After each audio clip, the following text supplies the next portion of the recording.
All right, so we're on to a third video that we're taking, and I'm really excited about this opportunity. Before we get into what you might see here, I want to talk about the first lab that I always do with my kids, and especially this year would be very important.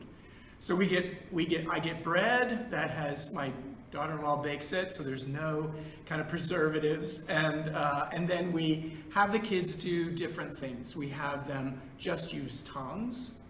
We have them use their hands. So I have different variables that we put into the lab. And they can take the bread and maybe put the bread on a particular place in the classroom. We watch that bread as it over time, and the kids keep a record, and so it's a qualitative assessment.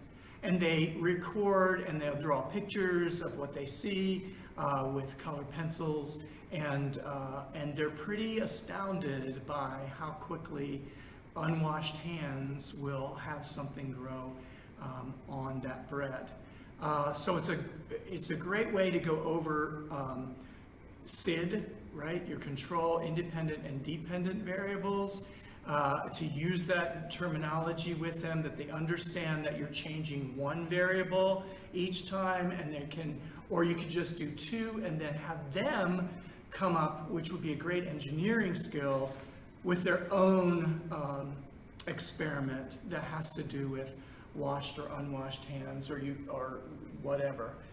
So it's a great way for me to start, so we go over the vocabulary and they know exactly what I'm talking about. Well, I'm really thrilled about this. I know that at first you might not be, and it is the owl pellet. In the Ames book, it does, I refer to a page number and a handout that I'm giving you, that you could actually go through the process of what to do. I would make sure that I had some kind of a paper plate, that every student that's going to be working with those owls had gloves for their hands. And this little flip chart, it's not a little flip chart, it's a wonderful flip chart, and it does give you all this information about owls and how owls work and what an owl pellet is and how to dissect them. And it also gives you, and this is also in your Ames material, it gives you the different bone structures so that you can identify exactly what that pellet is. An owl pellet is regurgitated from the owl. It's something that we can find out what is being eaten in that particular ecosystem, which can talk a lot about carrying capacity, limiting factors, food chains, food webs.